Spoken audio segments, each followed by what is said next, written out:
Welcome back to the Double Leg. I'm one half of your show, AJ Picks, the other half of the show, the Parlay. Joining me in, we're going to be talking some UFC Vegas 66 in this one. If you missed it, go check out our UFC 282 recap. We break down all the fights on the card, talk all the controversy over the decisions. But for this one, an absolute shame that this is an Apex card because a really good card we got here. And UFC Vegas 66, I think we can be done with these Apex cards. It should just – we need live events, man. They make it so much better. And to have this caliber of fighters on an Apex card should be not legal, man. You know, Jared Cannonier, Sean Strickland in the main event. We got other big names on the card. Really good co-main event. Arman Tsarukyan, Damir Ismagulov. Just a lot of good names here, and I'm really looking forward to it. Starting at 4 p.m. Eastern, should be a great card. And I think, as we were saying before, we got a lot of good openings as far as the dogs go, and looking forward to it. Yeah, like you said, man, I can't wait till we get out of the Apex and we can get some of these live shows again, because this is a perfect example. This is the type of card that the crowd would get behind 100%, because the matchmaking on this card is really good. I think we're in for some fireworks in some of these fights. We got guys like Manel Kape on the card, Julian Erosa. I mean, Sean Strickland, Jared Cannonier, two guys who are tough. Two guys are probably going to stand and bang it out. Arman Tsarukyan returning off of his loss. So, dude, there's a lot of really, really good fights on this card. Wish it was somewhere where we could have some fans in there, but it's the end of the year. Never know what's in store for 2023. I just hope we get back to fans, because just changes the atmosphere. It changes watching it at home even. I mean, yeah, no, it does. So, yeah, I don't know. But it's going to be a great card. Yeah, maybe they'll pack the Apex. But last card of the year, and it's going to be headlined by these two guys, Jared Cannonier and Sean Strickland, both guys coming off of a loss. Cannonier going for the title shot, losing to Izzy. Sean Strickland on the same card, getting knocked out by the current champion, Oleksiejczuk. He's going to have a 2-inch height advantage, but it's going to give up 1.5 inches in reach. Yeah. 38 years old for Jared Cannonier, 31 years old for Sean Strickland. There is nothing like a good old Sean Strickland podcast. Watching and listening to that guy just makes you laugh. But what are you thinking on this one? It's kind of a tough one because, I mean, both guys coming off losses, and normally I'd say Sean Strickland because of how tough he is, and he'll just march forward and, you know, he can beat you by decision. He has some knockouts, but I mean, watching him fall against Alex Pereira makes me a little bit nervous that he's coming in there and he's going to fight another big power puncher like Jared Cannonier, because, dude, the shots he took from Alex were insane. I mean, most people it'll take a while to recover from that. Jared Cannonier used to fight at heavyweight. He used to get knockouts at heavyweight. So it makes me a tad nervous if you're on the Sean Strickland side. I backed him last fight against Alex Pereira. Looking back, that's about the worst play I've made all year. So, yeah, I'm a little bit hesitant to back him in this one. Like I said, Jared Cannonier, super powerful. You know, he went in there against Izzy. Kind of a boring fight, I guess. Went all 5 rounds. But Jared Cannonier didn't look bad necessarily, whereas Sean Strickland did, because he got knocked out in the first round. And right now you can get Jared Cannonier at plus money. So I tend to lead towards the side of Jared Cannonier right now just because of that power. But Sean Strickland's a wild dude. He doesn't care. You know, he will not be thinking about that knockout loss he just had. He is a strange and unique individual. He'll be ready to fight, I think, on Saturday. But I don't know. I just like the power in this fight because you know both guys are going to hit each other. Yeah, I would tend to lean the dog too. It's pretty close though. I mean, it's, you know, minus 120 to plus 100. Yeah, it could flip between now and then. Yeah, it definitely could flip. So for me, I'm probably just going to wait and see how this week goes as far as my bets and everything, and maybe just throw a little on the dog. This one, I see this. I would want to say this one goes the distance, 5 rounds, but with Cannonier coming off that bad knockout loss, like, who knows? And Sean Strickland coming off that bad knockout loss, who knows? But Cannonier is super powerful. We look at their losses, you know, since 2018, Cannonier's losses are to Robert Whittaker, Israel Adesanya, Sean Strickland's losses since 2018, Alex Pereira. So it's like these guys are two of the best middleweights on the planet as well. And I got to say, I mean, I would probably want Sean Strickland to win just because he's a little bit younger and there's more, longevity for him in the UFC. Like, who knows how much longer Jared Cannonier can keep doing this. 38 years old and 9 months, but he looks like he's like 23, just absolutely shredded dude and super powerful. But I would probably lean Sean Strickland. But like I said, it's probably not a fight I'll get super invested in just because it's so close and it's not, one way or the other. But for the pick, I'm going to take Sean Strickland. Really intriguing fight, though, because it's a big swing for the middleweight division. Strickland was arguably one fight away from getting a title shot if he beat Alex Pereira, and then Cannonier coming off the loss. I do think Cannonier is probably going to come out a lot more aggressive because he kind of played it safe against Izzy, and that it's probably going to, that was 4 months and a week ago. So that's probably in the back of his mind for the past 4 months. Like, I had that opportunity and I didn't take full advantage of it. And for Sean Strickland, there's that thing that's got to be in the back of his mind. Like, I just got my absolute clock cleaned on, pay-per-view event by this big Brazilian dude. And I'm going up against the killer gorilla. Going up against the killer gorilla. So I don't know. I mean, Sean, if there's anyone that can take a knockout like that and come back, it's Sean Strickland. So yeah, I agree. And here's the one thing that I think is going to make me say Jared Cannonier here. If you look at Sean Strickland's wins, he beat Court McGee and then lost, and then he's beat Nordine Talib, Jack Marshman, beat Brendan Allen, and then beat Krzysztof Jotka, who's not in the UFC anymore, beat Uriah Hall, who is older and not in the UFC anymore, beat Jack Hermanson. That was a great win. And then lost to Alex Pereira. But if you look at all these guys, besides, Uriah Hall's a great striker, there's not many big, huge power punchers that he's gotten wins over. And then he faces one in Alex Pereira and gets his lights turned off. So it just scares me taking Sean Strickland here after getting knocked out that bad. And he's not like the most quick fighter, and he's sometimes a little stationary, just likes to stand there and he'll just throw right back. His head movement isn't the best at times. So I do think that Jared Cannonier is going to land some shots, and it's just going to be up to Sean Strickland's chin if he can stand in there and hang with him and take those shots. So right now for my pick, I think I'm going to lean Jared Cannonier, and I'm just going to bank on that power being too much for Sean Strickland coming off that loss to Alex. Yeah, I mean, you're talking me into it. It's just still one of those fights too that you could flip a coin and either side you take, like, you've got reasons that it's a good pick, and you got reasons that, it might fall through. So should be fun though. A lot of talking there from Sean, I'm sure. Yeah. And if this line moves towards Sean Strickland, I'll be making a bet on Jared Cannonier, at least by knockout, Yeah. Considering the power he possesses and Strickland coming off the knockout loss. But this fight, really looking forward to this fight. This is a really good fight for the lightweight division. It's going to tell a lot about both guys. Arman Tsarukyan, Damir Ismagulov. Tsarukyan coming off the loss to Mateusz Gamrot, which he was a pretty sizable favorite in that one. Damir, one loss in his career. He's been on a streak. Last win was over Guram Kutata-Lads 5 months ago. It's split decision. 31 years old for Ismagulov, 26 years old for Tsarukyan. I think both of these guys are just the top, could be in the top 5 of the division. And Tsarukyan's loss to Gamrot, I thought it was a close fight. Could have went either way. But Tsarukyan's just so damn strong. And he's just like a little tree stump of muscle and just a really good wrestler. A lot of activity. Damir is just a super good striker who can also take it to the ground if he wants to. This one's tough.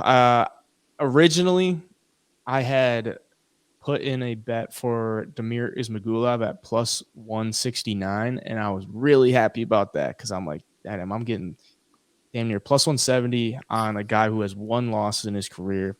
Looks super good. And then I was like going through my bets, and you know how your mouse will like go to sleep and then you gotta like click it to get it back. I was just like sitting down and I tried to get my mouse back awake, and I clicked it, and I clicked the cash out button on my bet with Ismagulov at plus 169. So I lost that, and that the line now is plus 145, I believe. Yeah. Plus 145. So I lost a few value points on that one. So I'm really bummed about that. But I would lean the dog in this one. It's like I think they're both super similar, and it's just like kind of dog or pass. You're getting the better payout on the dog, and Tsarukyan coming off the loss, he's probably gonna do everything he can to get back on the winning track. But Yeah. Ismagulov so damn good, so underrated. What are you thinking? That's the toughest thing. I mean, this is another fight that, like, I don't think I'm going to be real comfortable on either side. Like, whichever side that I choose, it's going to be a sweat because, I mean, you hit it on the head. It's hard not to take a guy that only has 1 loss in his pro MMA career, especially. I mean, it's 25 fights. It's not like he's 4-1 or 5-1. I mean, he's 24-1, which is tough to do at any level. But yeah, Tsarukyan in his last fight did look really, really good at times. This is going to be all about pace. I think both of these guys are, high enough paced fighters. We saw in Tsarukyan's last fight, I couldn't believe the volume and the pace and the wrestling that both guys were throwing at each other, and nobody really got extremely tired, or at least it didn't look that way.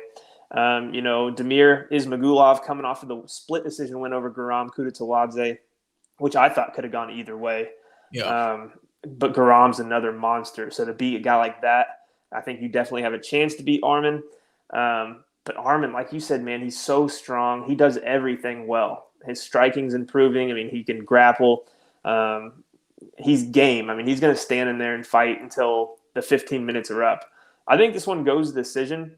I'd be interested to see what the over is going to be.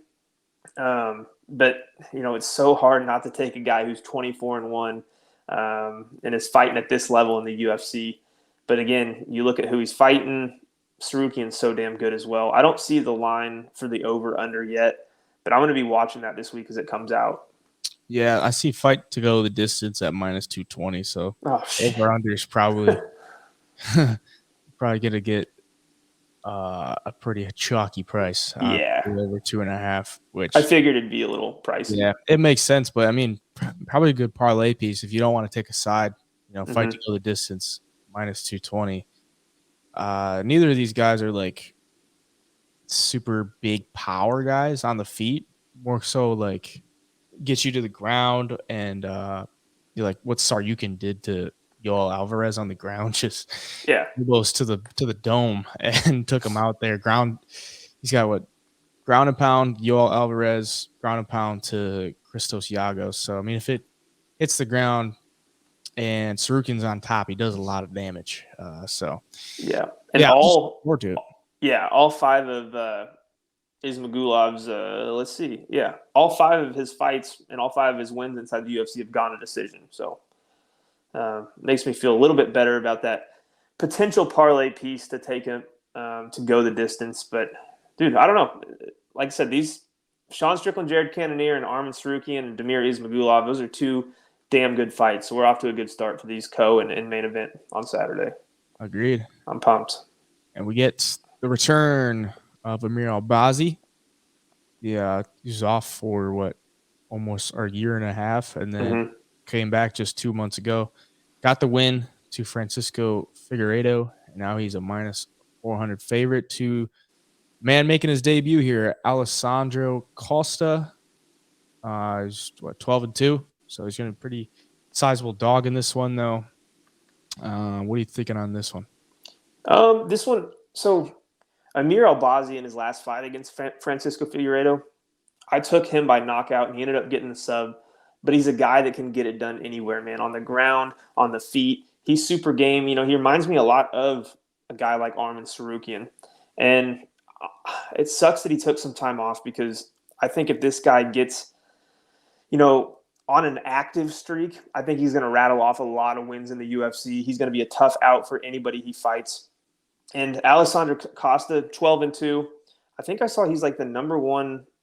Was he the number one flyweight out of all Latin American fighters? So, I mean, he's a good fighter. I just don't see any world where he beats Amir Albazi, and obviously the line's at minus 450 or so. So, Vegas is thinking the same.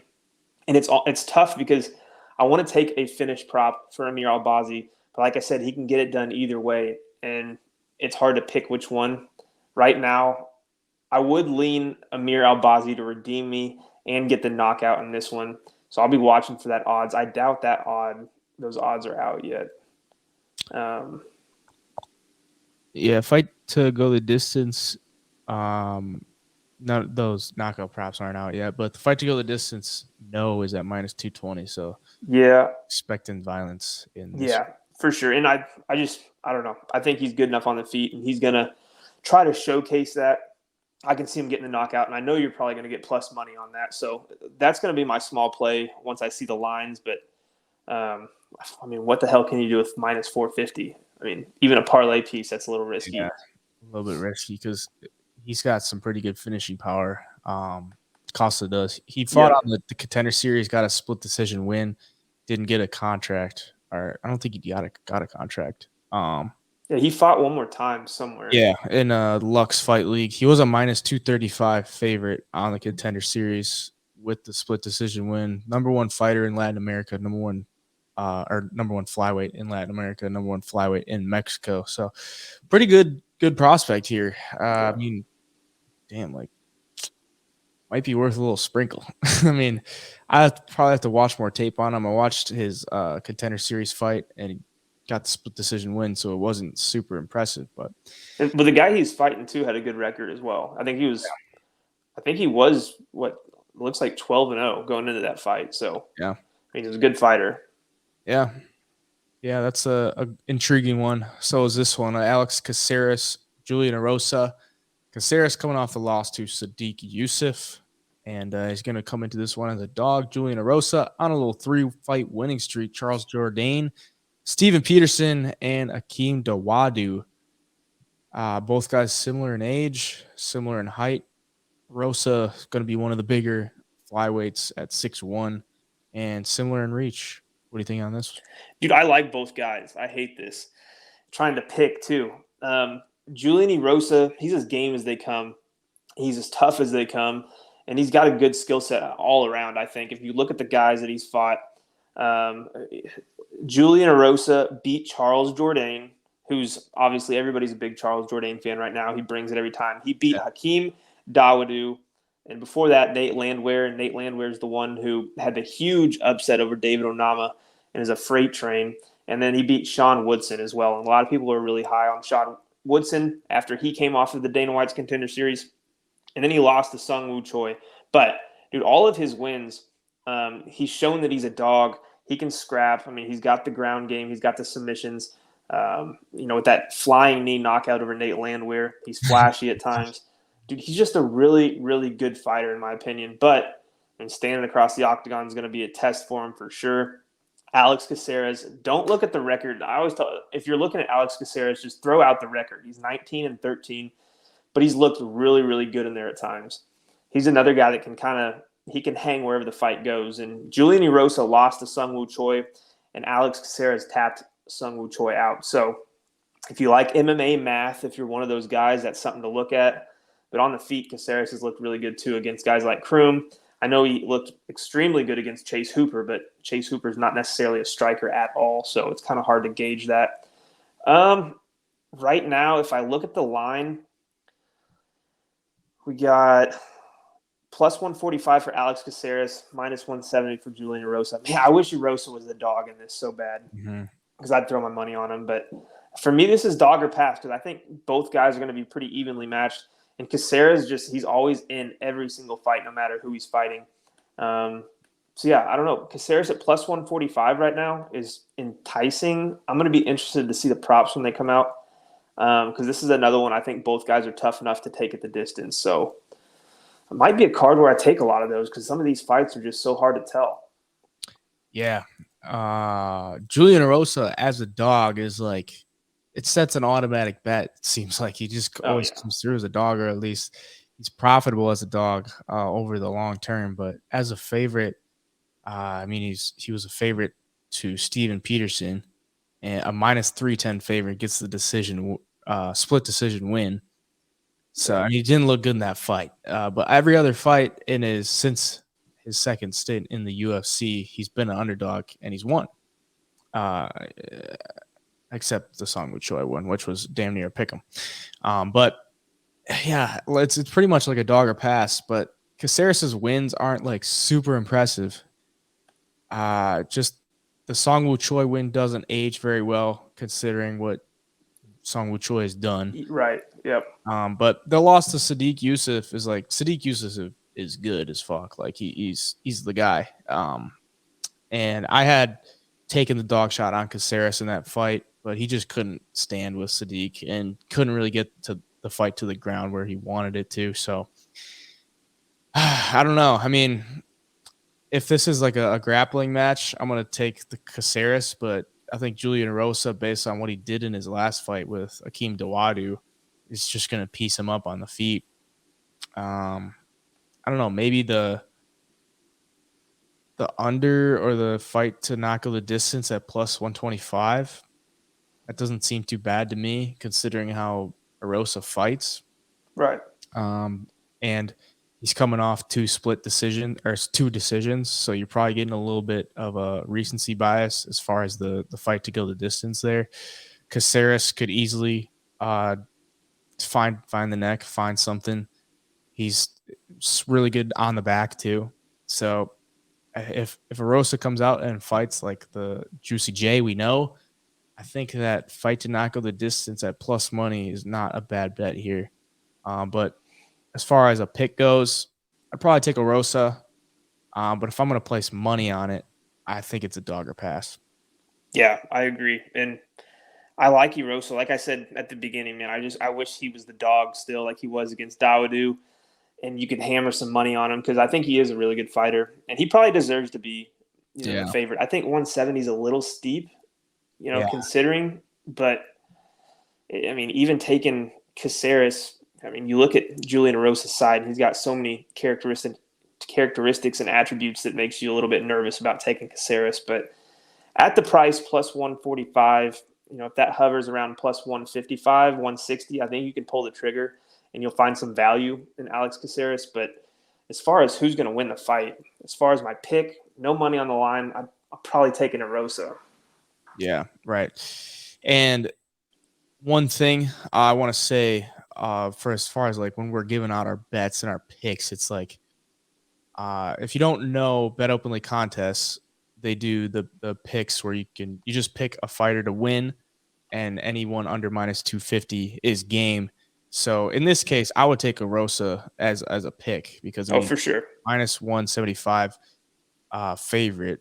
I think he's probably a good pick as far as like contests go. Because I do think he wins. It just at that price, it's like it's not a good price on him. It's just gotta stay away from it if you're just gonna take him as a straight up. So yeah, dude, I'm glad you said that too, because it's so funny.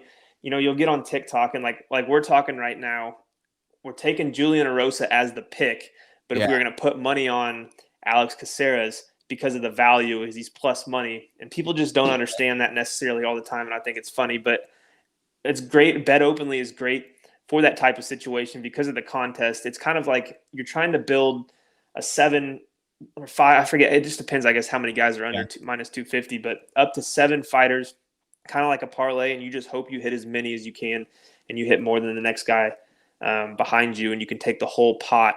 So Bet Openly contest. Shout out Bet Openly. If you like parlays, it's kind of a parlay style, but not all legs have to hit. You just have to hit more than the other 4 or 5 guys in the contest. So. Yeah, I like doing those too because it's like, all right, I think this guy's going to win, but I don't want to take him at this price. But you're getting basically, I mean, they're giving you the same price on the guy because a win is a win. There's no, you don't get more for, a dog winning compared to a favorite. So it's like, I would gladly take a minus 180 favorite because I think he's going to win. But if I'm going to put money on it, I'm going to take the dog. Mm-hmm. But yeah, I think that's a great part about the Bet Openly contest is like, all right, you're pretty sure this guy's going to win, but the price that he's at, you don't really like, and you can still back him in some sort of fashion. So, yeah, shout out to them. But another guy that I like this week, Mr. Drew Dober, Bobby Green coming back from the suspension with USADA, and Drew Dober coming in here with a bit of a 2-fight win streak here. Terrence McKinney and Rafael Alves, -165 favorite. Bobby Green, the dog himself, really. Coming off the loss to Islam Makhachev. Both fighters pretty similar in age. Bobby Green a little bit taller. As I said, I like Drew Dober in this one. I just always like backing Drew Dober. The guy's super underrated, in my opinion. He's been around for forever, and he comes in and day out and performs. He just never really disappoints, you know. His losses recently to Islam Makhachev and Brad Riddell, but that Brad Riddell fight was like, it was a good fight and could have went either way. Bobby Green, the wins over Al Iaquinta and Nasrat Haqparast. Before that, losses to Thiago Moises and Rafael Fiziev. That fight with Fiziev was good, though. I just don't think those wins are necessarily like super impressive to me. I mean, Al Iaquinta is insurance guy now. Mainly just like an Aljo's like manager or some shit like that. Nasrat hasn't looked great as of recently. And then Drew Dober's wins. Terrence McKinney is like one of the bigger up and coming guys in the division. That fight was just insane. Lasted a round. And then the win to Rafael Alves. Drew Dober just stayed with it, got that hook to the body and landed the liver shot and put him out. I like the durability of Drew Dober. I like the output. I think his boxing is I mean, Bobby Green's got good boxing, but like I just think Drew Dober has a little bit better. He's got better cardio, at least in my opinion. I'm good on Drew Dober. I don't hate the price. I don't necessarily love it, but I'm definitely gonna play it. What about you? Yeah. No, I think Bobby Green's boxing is really good, but it's a different style than Drew Dober. Bobby Green's kind of a flashy, I'm going to jab, try to slip and rip and, shoulder roll and stuff. But Drew Dober's just going to stand in front of you and hit you with hooks to the body. When you drop your hands, he's going to come upstairs. Dude, Drew Dober is a pit bull. That's the perfect, something to compare him to would be a pit bull because, as we saw, his only losses since 2017, Brad Riddell, Islam, and Beneil Dariush. He's beaten everybody else. I mean, Terrence McKinney, who a lot of people are high on, Rafael Alves, Alexander Hernandez, who we just saw fight Billy Q, but Alex Hernandez is dangerous too, and Drew Dober gets the knockout there. Nasrat Haqparast, who's a pretty good technician on the feet. So yeah, I don't know. Drew Dober, super impressive, doesn't get the credit he deserves. What is he like to have the most fights in the UFC out of active fighters right now?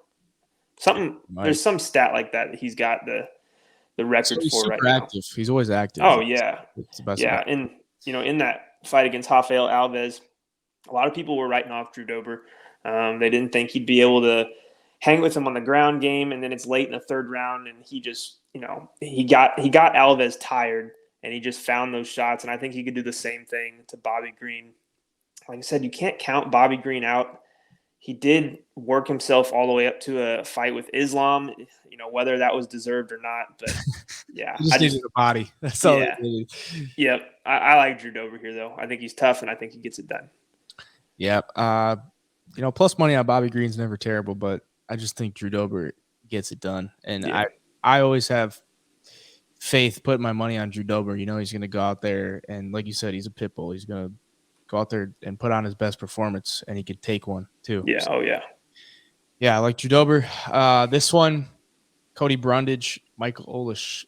I think it's Michal Oleksiejczuk.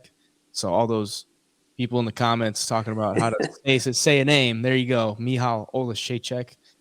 Kind of a surprising favorite here, if I'm being honest. I mean, Cody Brundage is nothing to write home about, but he's coming off 2 wins. I would have thought maybe they factor that into the price a little bit more. But I mean, Yeah. it's two Trajan Gore and Dolce Lungambula, who just caught another L last week. The loss to Nick Maximov, I guess that age is pretty bad. Oleksiejczuk, the win to Sam Alvey, the loss to Dustin Jacoby, and then kind of a few not super impressive wins, and then the loss to Jimmy Crute. So honestly, this line is just seems a little wide for me.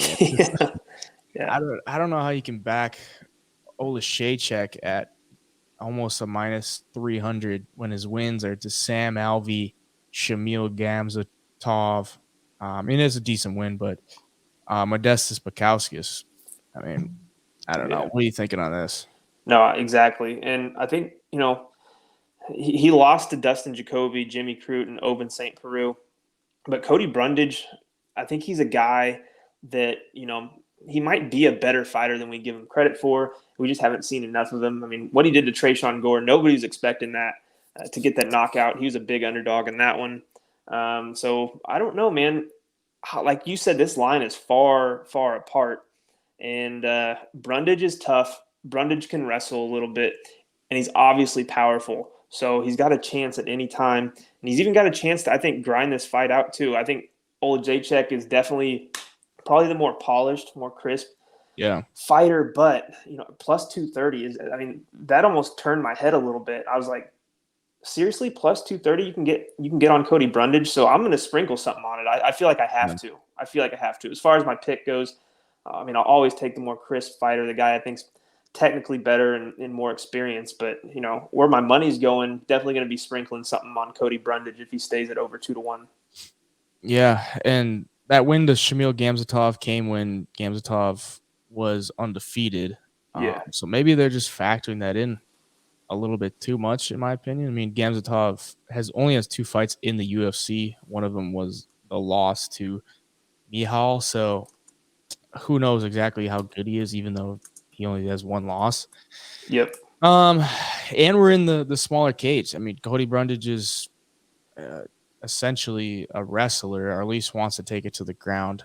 And Oleksiejczuk wants to keep standing. So smaller cage, both pretty big guys, 6 feet.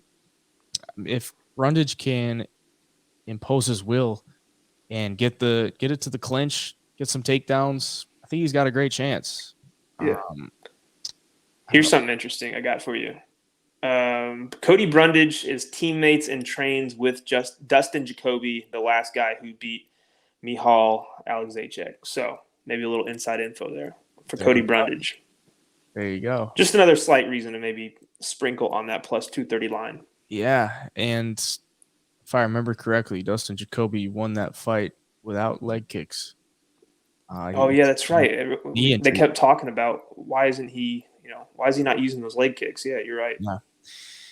Yeah. I also feel like this might go the distance. I feel like Brundage might just try to stall him out for the 3 rounds and grind on him. Plus 200 for the fight to go the distance. So maybe a sneaky play there. But Brundage has coming off two finishes. So if he wins, he seems to get it done inside the distance. So maybe a little fade spot there for me, a little sneaky play. But I think this might be a little bit of a sneaky play too. Cheyenne Vlismas and Corey McKenna. Cheyenne Vlismas coming off 2 wins to Gloria DePaula and Mallory Martin. McKenna, the win over Miranda Granger, the Von Flue choke 3 months ago. Both fighters 7-2. Both fighters fairly young. Vlismas 27 years old, McKenna 23 years old. Similar in size, but Vlismas got the reach by about 4.5 inches. Honestly, this one, McKenna's at plus 155 and Vlismas minus 180. It's like, I gotta lean the dog here. It's like Vlismas has looked good, but I mean, her wins are over kind of shitty competition. Yeah. Her loss to Montserrat Ruiz doesn't age well. A year and 8 months ago, she's kind of been in and out of the game too. She hasn't fought in a year. Mm-hmm. I follow her fairly closely on Instagram because could tell by her looks, she looks pretty good. And she seems like she has like a bunch of personal problems. So I'm like, how can I really trust that? Yeah. Especially at minus 180, minus 200, So I don't know. Maybe she's gotten them under control and she's good now. But I'm going to lean towards the dog here, the more active fighter. Not necessarily because I'm super confident in her, but she's 23 years old, training out of Team Alpha Male. She's getting good coaching. I think Vlismas is in Las Vegas now. I always see her with Chris Curtis and them at Extreme Couture, Casey O'Neill. So she's probably getting pretty good training. But yeah, I'm going to lean the dog here at plus money. Better play. I can't disagree with you at all. And I think it's a dog card in some aspects of this card. But I mean, look at Cheyenne's opponents. If you look all the way back from, I guess let's start at 2018, Karolina Wojcik, 3-0 at the time, Karolina was, and then she fights another girl who's 6-4, and then she fought a girl that was 0-2. Just 3 years ago, she's fighting girls that are 0-2. Fought a girl that was 4-1. So I mean, her experience, she hasn't really fought anybody that has a ton of high-level MMA experience at all. Yeah. I think Corey McKenna is going to give her all she can handle. I really do. And when you look at Corey McKenna, even the picture right here on Tapology, I mean, she looks like the lifeguard that used to yell at me growing up, like to stop running and stuff. Like, she does not look like a girl that could go out there and whoop your ass. But I mean, she's tough. Beat Miranda Granger by that Von Flue choke and lost to Elise Reed. But I mean, Elise Reed, 6-1, beat Kay Hansen, who isn't in the UFC anymore, but then beat Vanessa Demopoulos, who's winning in the UFC right now. So, yeah, I don't know. I think all signs point to taking the underdog. I'm with you here. Yeah, I'm definitely going to take the dog. Corey McKenna. I mean, we look at the pictures here. Who do you think needs to win more, Corey McKenna or Cheyenne Vlismas? Who needs this win more? Probably Corey McKenna. Yeah. So. And you think if you think the fans that are just betting to bet and don't dig deep into it, they look at these two side by side. Oh, I'm taking the dark haired girl for sure. And then next thing you know, Corey McKenna is a plus 200 dog, and I'm all over it. Yeah, I like it. I like it. And another thing, to go back to the Bet Openly contest, it's like if you just go through and you take favorites, and then say you do a $40 entry, and you just take favorites. You could just sprinkle a little bit on the dogs as you go straight up, and if the favorites win, you're winning that contest. If the favorites lose, you're cashing out on the dogs. So it's honestly kind of a good little hedge play. Definitely. That I've certainly taken advantage of over the past few weeks.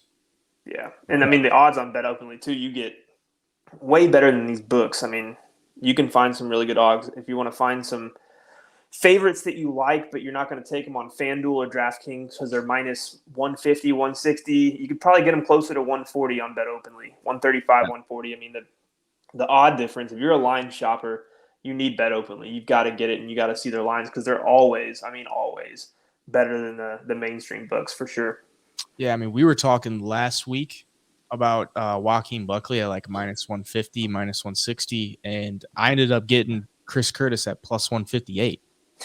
And Joaquin Buckley closed at like minus 150 something. So it's like you're getting a great price on Bet Openly. And from what I saw, the whole knock on Bet Openly is that the bets don't get filled. But from what I saw on UFC 282 is like all those bets were getting filled. There was a ton of them. And it was really good to see, especially a lot of parlays. If you like parlaying people, a lot of people will take the parlays. If you want to host the parlays, they're good on there too. I know you host the parlays. I mean, think of how many parlays you lose. So many. If you can go host them, it'd be the opposite. You're obviously not getting those big odds, but it's money in your pocket, man. It is. And God, I mean, another dog I kind of like here. Jake Matthews versus Semelsberger. Jake Matthews minus 240 favorite. Semelsberger plus 200. Jake Matthews looked really good in his return fight against Andre Fiallo, but that win doesn't necessarily age very well. Matthew Semelsberger's loss to Alex Morono ages fairly well until the third round of his last fight. But yeah, I don't know. I mean, bigger dude, Semelsberger, 6'1", Jake Matthews, 5'11". Semelsberger has shown that he can, push the ground game. Jake Matthews looked really good on the feet in the smaller cage, bigger guy. I think he could probably impose his will on Jake Matthews and take him to places he doesn't want to be. At plus 200, it's looking pretty good as far as the juice goes. So definitely one I'll keep my eye on. What about you? Minus 250 for Jake Matthews is such a recency bias line. I mean, dude, that's way for Matthew Semelsberger. I mean, that is way too wide in my opinion. But Jake Matthews beat Andre Fiallo, knocked him out. Andre Fiallo just proved to us that he's got maybe 2 minutes of fight in him, and then he's gassed. So it's still a great win for Jake Matthews. But I mean, are we ready to jump up and put him as a minus 250 favorite over a guy who's tough, a guy who's got a good ground game? Lost to Alex Morono, but I mean, Morono's got some great wins recently besides that 282 when he got knocked out. And Morono's about as technical and solid all around as they come. So, I don't know. The Jake Matthews win with Fiallo doesn't age that well. And it's just another one of those fights. Semelsberger is a good fighter. And if you get a good fighter, I don't care who it is at plus 210 or who they're facing, and there's value to sprinkle some money there, and especially in this matchup, I believe. So my pick's going to be Semelsberger, even though he's a plus 2-1 dog, but I'm definitely going to throw some money on him too. Yeah, it's a good spot. And it seems like every time that a fighter gets a win and I'm like, all right, I want to back that guy. He looks really good. And then going into his next fight, or he or she, honestly, it's like going into the next fight, they're just some absurd number. And I'm like, all right, well, can't really play him at that. Like even Cheyenne Vlismas, like I wanted to back her, but at that price, I'm like, I just can't pay minus 180 for a fighter I haven't seen in a year and everything like that.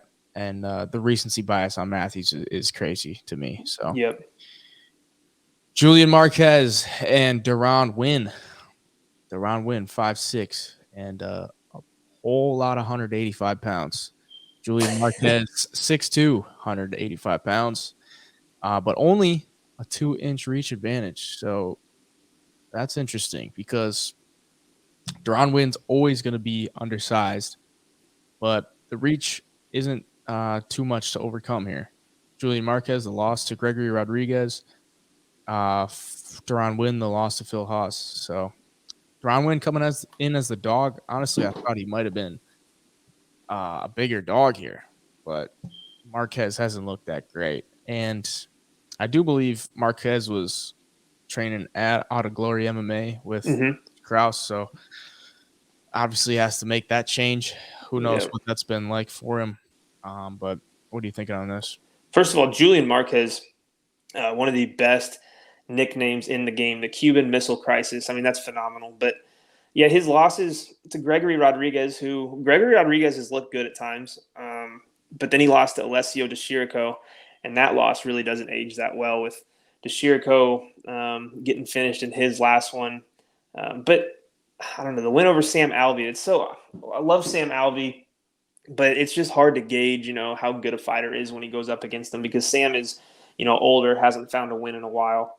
And then he beat Maki Patolo. So, but if you look on Darren Winn's side of his schedule, his record, there's a lot of losses lately. I think it's going to be desperation mode for him. He's got to get one back. His last loss, like you said, Phil Haas, beat Antonio Arroyo, and then lost to Gerald Mearshart and lost to Darren Stewart. So, I don't know. I think there's a little bit of value on Julian Marquez, maybe as like a slight parlay piece because minus 165 to take him straight there, I don't necessarily like as much because he struggled recently as well. I just can't get behind Winn at all here. But I don't necessarily want to lay money at minus 165 on Julian Marquez. I think a safe play would be when the line comes out would be inside the distance. Let's see. Yeah, I don't have that line. I'm going to be interested to see what that is. Can you find that anywhere? Do you have it? Yeah, fight to not go the distance is minus 205. God, I'm getting killed with those, man. I got no value on those at all anywhere. Yeah. Maybe that's the parlay piece right there. Minus 205, not go the distance because it's just another fight, man. I'm not comfortable with the dog, and I'm not comfortable with the price on the favorite at all. So I think that's probably what I'll do. If I have to take a side, I'm taking Julian Marquez for my pick, though. Yeah, it's just super low level. I mean, both guys kind of need a win, and probably not a fight I'll be too invested in as far as one side goes. Maybe look for some props or see something. I could maybe see a world where Winn just kind of wrestles him and is able to get the takedowns in a smaller cage and maybe pulls out a decision. So if the fight to not go the distance is minus 205, I'd be interested to see what Winn by decision would be. I would think it's probably pretty juicy, probably plus 400, 500, something like that. So maybe a little sprinkle on that, but pretty low level. But this one is pretty. Oh, baby, let's go! This is gonna be battle of the Saids. Yep. Said Nurmagomedov. The Magomed train gets the draw and a loss last week. The draw with Magomed Ankalaev and the loss for Magomedov in Bellator. But hopefully, depends what side you're on, but Said Nurmagomedov is going to try to redeem the Magomed train. Said Kakhramonov is going to try to keep the downward spiral going for the Magomeds. Pretty much a pick 'em here. 4-fight win streak for Kakhramonov. He looked really good in his last performance against Ronnie Lawrence. Said, 3-fight win streak here, has looked really good as of late. Submission over Cody Stamann earlier in the year, and the win to Douglas Da Silva de Andrade, who we all know is a powerhouse. This one, I don't even know. I think it's perfectly priced. It's basically a pick 'em. I don't really have a certain lean because they're so evenly matched. I would say Nurmagomedov is a little bit better on the feet. He doesn't necessarily look to take it to the ground all the time because he is, 5'8" for the weight class, is fairly lengthy, 70-inch reach. It's going to be taller than most guys in the weight class, but it has looked good on the feet as of late as well. Said Yakab, more so of a grappler and wants to take you to the ground and grind on you. So I don't know if Said's going to have a lot of success if he doesn't take the fight to Said Yakab. That's the real thing I think about this fight is who can impose their game plan better. And I like Said Yakab's game plan a little bit better just based on how the skills clash. If Said just stands there and wants to strike with him, I don't think it's going to go well for him. I think Said Yakab will probably get the win, but yeah, it's just really close fight. I think it's perfectly priced, so I'm probably not going to be on either side, but what are you thinking? Yeah, dude, it's a tough call. And Said Yakab, he's got power. He's got knockouts. I mean, he's even got submissions on his record. So, dude, we're talking about for being this low in the prelims, two really high-level mixed martial artists. And I think it's all going to boil down to experience and who, if this fight goes further and further on into the third round, who's going to have the gas tank, who's going to have a little bit of power left. Because on the feet, man, I know both guys are obviously good, but Nurmagomedov, obviously the best striker out of that name between, Khabib and all of them. You would think that Said Nurmagomedov would come in there and try to grapple and just pin people down, ground and pound, find a submission. But he's flashy. I mean, he's got those spinning kicks, and he's really good and he's really fast.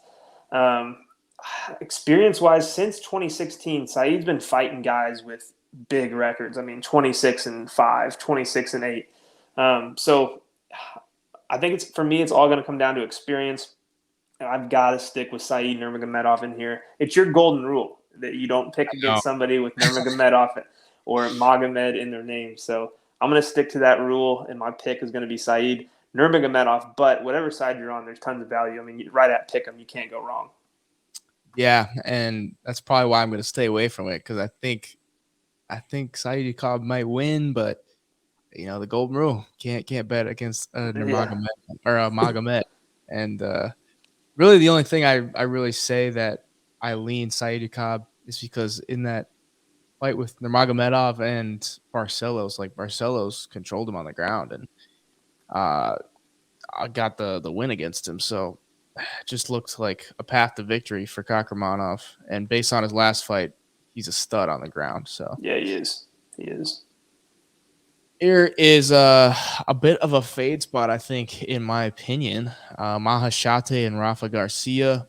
Maheshate 9-1, coming off one of the best knockouts of the year, in my opinion, to Steve Garcia 5 months ago. Rafa Garcia, the loss to Drakkar Klose, and then a couple wins in the UFC and a couple losses. So I mean, it might be a do or die time for him. I mean, kind of feeding him to an up and comer here. He's only 23 years old. Rafa Garcia is 28. So in my opinion, this is like a fade spot on Maheshate, just based on how good that knockout was. And I think people might see plus money on Maheshate and be like, this guy's up and comer, 23 years old. But Rafa Garcia has never been finished. He's kind of a grinder type of fighter, a little bit shorter, training at elevation. He's going to have cardio for days. And, at almost the pick'em, I think there's decent value on Rafa Garcia, more experienced. Maheshate hasn't been tested like that in his young career. I like Rafa Garcia here, even though he's the favorite. I think it's a sneaky play. I think more people will be on Maheshate just based on the possibility, the potential he's shown, and that big KO win in his last time out on a pay-per-view. So, yeah. If Maheshate were to win, how would you see him winning? Do you think he'd be on the feet?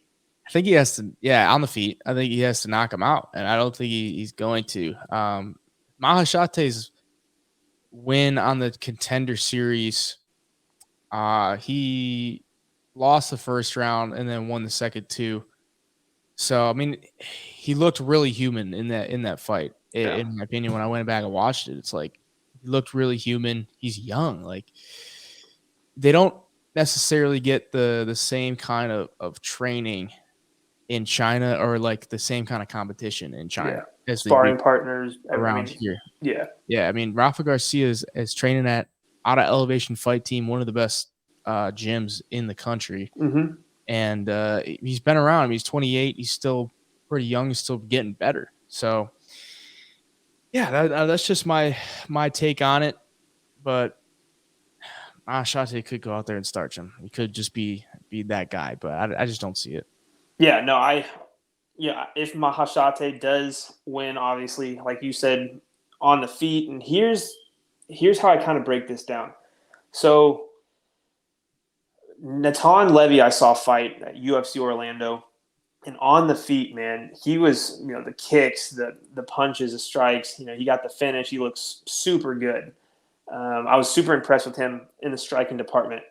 And then I look at Rafa Garcia, and I see that he beat Natan Levy by decision. So I think I just don't see Maheshate at 23 years old, kind of inexperienced, coming in there and beating Rafa Garcia if Rafa can just control him, land some good shots himself, and just grind out another decision victory. I mean, if he can do that with Natan Levy, I think he's going to be able to handle Maheshate as well, because, like I said, man, dude, Natan Levy was a savage in there.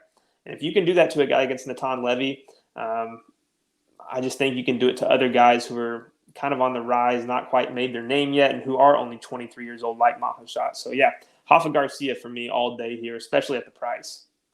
Yes, smaller cage too.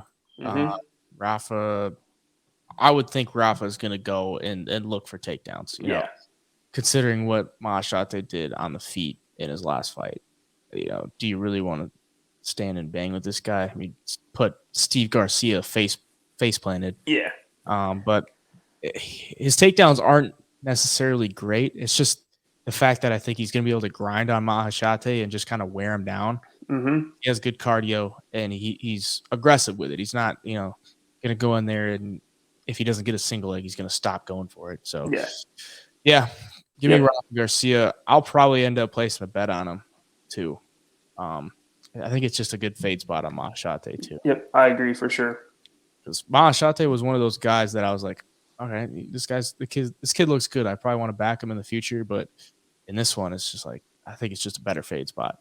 Yeah, Garcia's tough too. So I mean, you're gonna have to really hit him to. Yeah, exactly. Yeah. Brian Battle, right? I think it's Renat Fakhretdinov. Interesting one to pronounce there. Bryan Battle, 8-1. Is undefeated in the UFC, coming off the nasty KO head kick to Takashi Sato.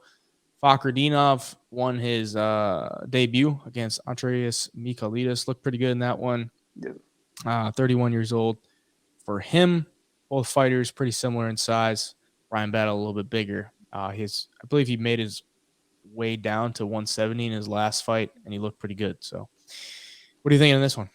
It's hard to look at Bryan Battle's last fight and then decide to not take him as an underdog. But, dude, you look at the guy he's fighting, you just look at the picture of him. He looks like a savage, and he's 20-2, so he's obviously good. You know, he did look really impressive against Andreas in his UFC debut. So I think it's one of those things that if Bryan Battle can keep it on the feet, he's always got a chance. You know, he's got good grappling as well, but this guy is just one of those guys that it's just like another level. He's just going to be a level above you. And he's got power. So yeah, I don't know. I don't necessarily like fading a guy in Bryan Battle who just had a huge performance like that. But for my pick, I got to go with Hanat. I'm not going to try to say his last name because I'm just going to get eaten alive in the comments. But yeah, man, love Bryan Battle. That knockout was impressive, but this guy coming up could be this just next scary dude in the division. And if he fights like he did in his debut, I think he can make it a long night for Bryan Battle. He's going to be my pick here. Yeah, I'll probably take him for my pick as well. I don't see any odds. I'm going to check. I got plus 105 for Bryan Battle, minus 125 for Hanat. Really? So that's crazy. Yeah. Yeah, I don't know. I mean, you're getting a damn scary looking Russian at damn near even odds. Like, exactly. It's kind of hard to pass up. Exactly. I agree. Yeah. Dang. And I mean, Bryan Battle, he's a big dude. He's looked pretty good on the ground as well. But I mean, his wins in the UFC, Gilbert Urbina. I don't think he's very good. Trajan Gore, barely staying in the UFC after that weird submission victory. Takashi Sato, he was almost a minus 300 favorite. So yeah. I mean, that might be a really good price on Fakhretdinov. I'll keep that one in the back pocket. I'll take. I think what's doing it is just that knockout for Bryan Battle on his last fight. People are probably, like I said, it all comes down to recency bias a lot of times on UFC odds. I think it could be one of those things where it's like, oh, Bryan Battle with that flashy head kick knockout, hammering that line, but the dude he's fighting is a savage, man. He is a savage, and smaller cage as well. Yep. So said that for like the 10th time, but I mean, it makes sense. It's true. Yeah. David Dvorak, Manel Kape, 20-4 for David Dvorak, coming off the loss to Mateusz Nicolau. Manel Kape been off for almost a year here. He's had the fight cancellations, but both guys are very solid prospects. They're ranked in the flyweight division, and Manel Kape had some hype around him, and then a couple of losses in the UFC, and then a couple of wins, so he's getting it back. But an interesting fight here. I know we talked about the odds before the show started, but plus 200 on David Dvorak. Considering, I mean, Mateusz Nicolau's win, I mean, he's only fought once since then. So, I mean, the win over match now, it is what it is. But Mateusz Nicolau looks pretty good. And that loss to Nicolau wasn't terrible. I mean, he got cracked a couple times, but Nicolau's so damn fast. Right. I don't know. I mean, this is a tough one. It's probably, if you're going to bet on it, it's like kind of dog or pass. 100%. It's how long Manel Kape has been off. Who knows what he's going to come in at? Maybe see what they look like at the weigh-ins, considering Manel Kape has had his troubles with USADA and everything. So who knows what he'll look like? But at minus 240, it's like it's just a tough price to get behind. Yeah. But yeah, I don't know. Straight up, if you're just gonna give him the same price, I'd probably lean Manel Kape. But as far as bets goes, I'm gonna take David Dvorak. Might throw a little bit on that. No, I agree. Is it just at 2-1? You say, or just over 2-1? Yeah, I for mean, it's just right at 2-1 plus 2-1. 200. Yeah, that's super hard to ignore because David Dvorak technically is as good as anybody in the division. I mean, he might not have all the power or the speed, but I mean, he's a pretty good fighter. And like I said, the only loss recently is Matus Nicolau. But you look at Manel Kopp, and his only losses are to Nicolau and Alexander Pantoja, who's an absolute monster. Coming off of 2 knockout wins over Zhalgas Zumagulov and O'Day Osborne, which those are 2 pretty good wins. Zhalgas Zumagulov, it's not the greatest win, but the O'Day one is impressive. So I think Kopp's going to be the more powerful guy, obviously, probably the faster guy. But Dvorak, like I said, man, he's so technical and he's good everywhere. So I think I could see an upset in this fight for sure. I was watching tape on Dvorak. He actually hits pretty hard too. I mean, he doesn't look like he hits hard, but he just puts him. I mean, he's so accurate, and he's got like that pinpoint accuracy at time, and he's definitely going to be the longer guy. I feel like Kopp's more compact and just power, and then Dvorak's going to be kind of longer, can fight on the outside, has some good hooks and combinations. So yeah, a dogger pass for sure, especially at plus 200. I don't think you can argue with getting that price tag at all. Yeah, it's so crazy to watch these guys fight. Like even flyweights in general, you watch them in the cage and they look so much bigger, but they're 5'5". Like, Yeah. It's so wild because they look so much bigger, but they're 5'5", probably 145, 150, somewhere around there. So yeah, it's pretty wild to put that in perspective. But a couple of bantamweights here. Sergey Morozov and Journey Newsom. Morozov coming off the win to Raulian Paiva. Newson coming off the win to Fernie Garcia. Coming in as a plus 200 dog to Sergey Morozov. Morozov kind of been up and down in the UFC. Had that wild fight with De Andrade at the beginning of the year. The loss to Umar Nurmagomedov. So, I mean, both those losses are pretty I can give him a pass for those because those are pretty good fighters. But Journey Newson, the loss to Ricardo Ramos, kind of give him a pass on that one. The loss to Randy Costa, not really though. So not a great loss there, but at least it doesn't age well. But what are you thinking on this? It's kind of tough because I want to take the underdog here in Journey Newson. On the feet, he's a little wild, I guess, for my liking against a guy like Morozov, but Newson does have a wrestling background. So I think there is a world where he could keep this thing on the feet and find one of those big right hands that he has. But I was watching Raulian Paiva and Morozov the other day, and Raulian Paiva was touching him up. I mean, he was hitting him and hurting him in that first round, which makes me think if Newson, who's probably got more power than Raulian Paiva, can touch him, he's got a chance to win. And I was, debating on – I was really looking at that underdog line and thinking, okay, this could be, a decent bet. But I just think Morozov's going to be the better fighter.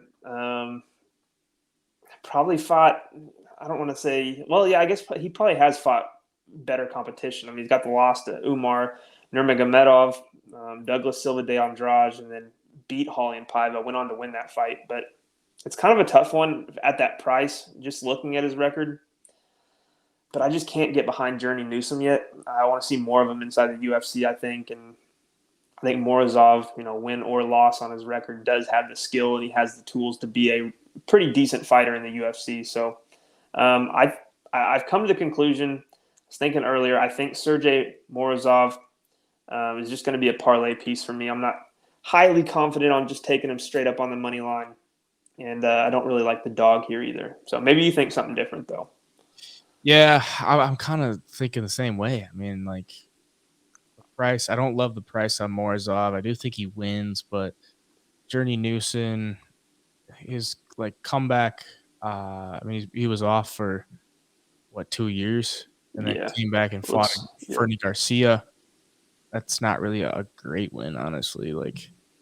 It's all right, but, I mean, Fernie lost to Brady Heaston just a few weeks ago. So, I mean, he's winless in the UFC. I'm not super impressed with Journey, but I'm also not super impressed with Sergey. So, it's probably not a fight I'll get invested in.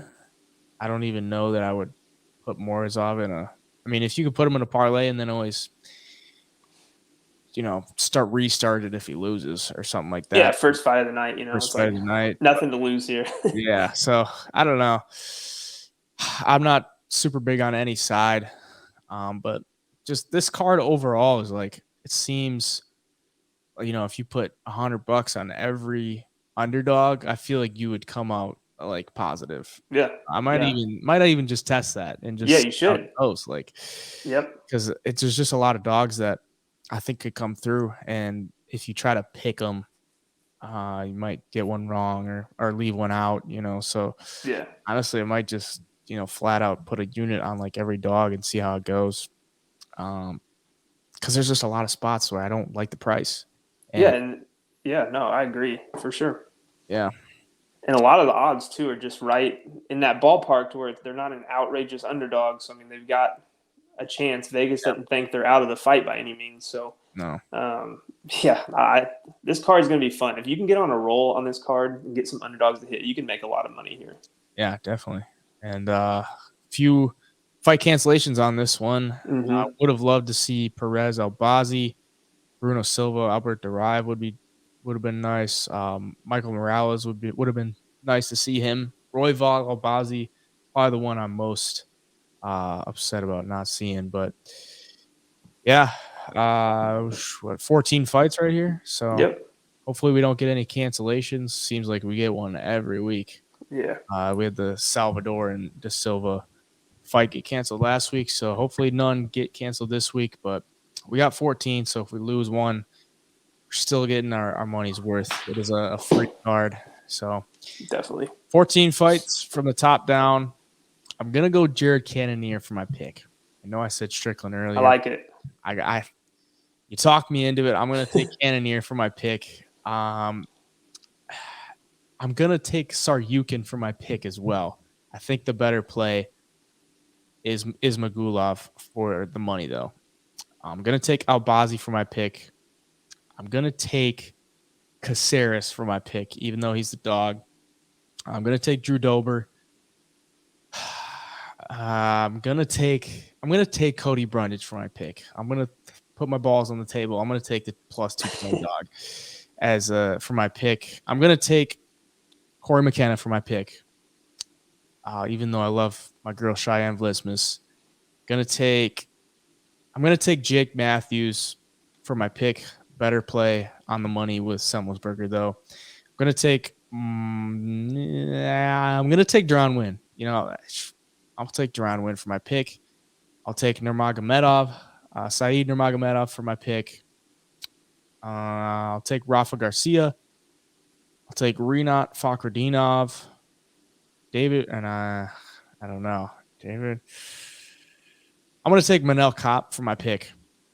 Better money on Dvorak, and I'll take Morozov for my pick. I like it. I'm gonna put my balls on the table too, and have some of my picks, some underdogs here. This is gonna be risky. It could be a bad record for my picks, or I could look like a genius. So I'm gonna go for looking like a genius. So I'm going Jared Cannonier. I'm gonna go Damir Ismagulov, Amir Albazi. I think you have to take him here. Julian Erosa, Drew Dober, Cody Brundage, Corey McKenna, Matt Semelsberger. I wanted to take Julian Marquez, but I can see him just being hands over knees, huffing and puffing after the first and just being gassed. I can see that happening. Just looking at his picture on Tapology, too. I mean, dude, the dude has so much muscle. I'm going to go Duran Winn with you. I hate it, but I'm going to do it. I'm going Saeed Nurmagomedov, Rafa Garcia, Rinat Fakhretdinov, David Dvorak, and Sergey Morozov. Those are going to be my picks. All right. Duran Winn for all the short kings out there. Yep. We get a dub for all the short kings. Let's go. And DC will be happy about it as well, I'm sure. Oh, yeah. He'll be on the commentary or the color commentary board. So, yep. Yeah. Looking forward to this card. Last card of the year. Hate that it's at the Apex, as I've been complaining about the whole show, but it is what it is. We're getting fights on a Saturday. Can't complain any more than that. But yeah. For any bets I have out right now, I have Drew Dober on the money line. That's all I have right now because, as we talked about, it's like I don't necessarily like many of these favorites. So maybe wait and see how these dogs look on the scales or anything like that, or as the week goes on. Yeah, it's a good point. So, yeah, Drew Dober on the money line is my only play right now. You got anything open? For me, I hate that the lines don't come out till later in the week for props because there's a lot of over-unders I want to see on sites like DraftKings and FanDuel, so I can kind of compare and contrast. But right now, I'm logging on because I want to place Corey McKenna while she's plus 160. I think people, as they start digging into it, start siding with her, and I can see this line getting down closer to even. So Corey McKenna, I definitely got to lock in.